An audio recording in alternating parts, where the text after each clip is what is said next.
தமிழ் நெஞ்சங்களுக்கும் வணக்கம். மனிதன் சுகமாக வாழ்வதற்கு தன் மனதை சிறப்பாக அமைத்துக் கொண்டால் மட்டுமே சாத்தியம். இதற்கான தெளிவு தருவதே இன்றைய சிந்தனை. அதற்கு நான் எடுத்துக்கொண்ட தலைப்பு, மனித ஆணவம் பிரபஞ்ச விதியும். மனித ஆணவமும் பிரபஞ்ச விதியும். இறைவனின் விருப்பத்தை நிறைவேற்றியவர்கள். பாலா மணிக்கம்.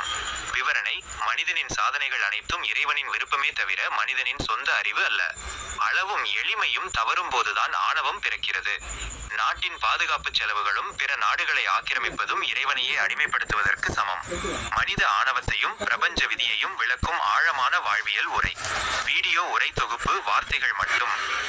மனிதன் இந்த பூமியில் வாழும்போது தன் அகத்தில் என்ன மாதிரியான எண்ண அலைகளை வைத்திருக்கிறானோ அதற்கு ஏற்ற மனிதர்களைத்தான் தன் வாழ்க்கை துணையாகவும் நண்பர்களாகவும் இணக்கமாக சேர்த்துக் கொள்கிறான்.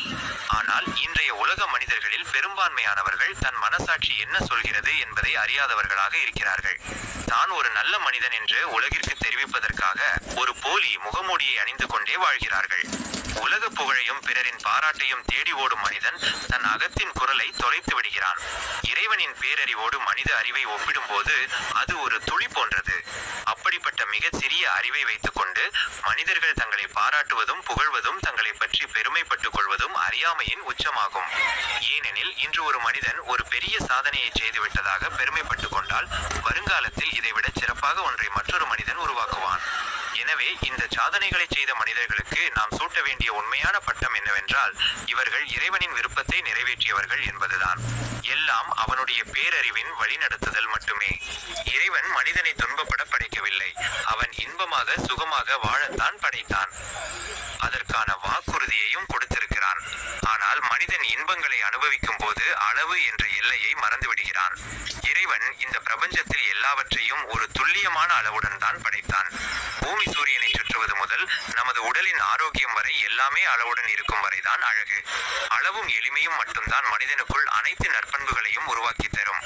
எப்போது மனிதன் இந்த அளவையும் எளிமையையும் தவறவிடுகிறானோ அப்போதுதான் அவனுக்குள் ஆணவம் உருவாகிறது.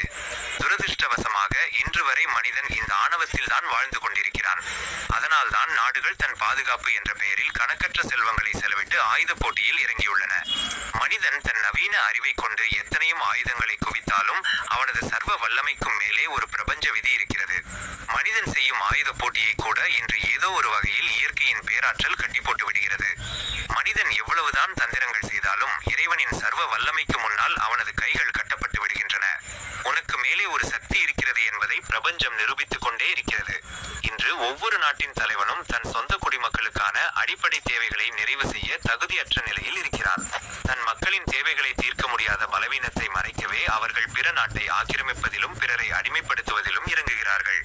மனிதனுக்குள் இருக்கும் இறைத்தன்மையை ஒடுக்க நினைக்கும் இந்த ஆக்கிரமிப்பு செயல் உண்மையில் இறைவனையே அடிமைப்படுத்துவதாகும்.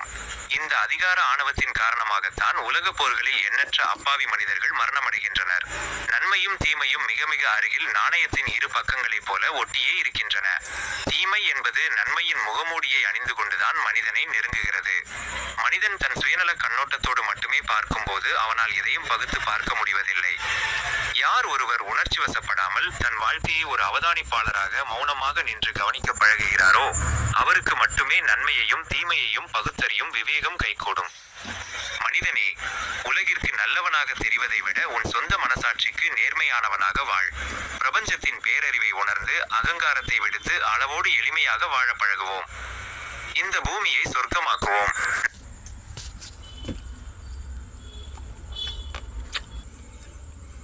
பிறர் பாராட்ட வேண்டும் என்று வாழாதே, அது உன் வாழ்க்கை தொலைத்து விடும். எளிமையுடன் வாழ உன் தேவையை குறைத்துக் கொள்ள உதவி செய்யும். ஆணவம் அனைத்தின் தீய குணங்களையும் உருவாக்கிவிடும். நாட்டை ஆளும் மனிதர்களுக்கு இந்த குணம் இருந்து விட்டால் நாட்டு மக்கள் சுகமாக வாழ்வார்கள். இந்த பதிவு பிடித்திருக்கும் என்று நினைக்கிறேன். பிடித்திருந்தால் லைக் செய்யுங்கள், சப்ஸ்கிரைப் செய்யுங்கள், நண்பர்களுக்கு பகிருங்கள். இரவு வணக்கம் நண்பர்களே, மீண்டும் நல்ல பதிவு சந்திப்போம். வாழ்க வளமுடன். ஓம் நமோ நாராயணாய.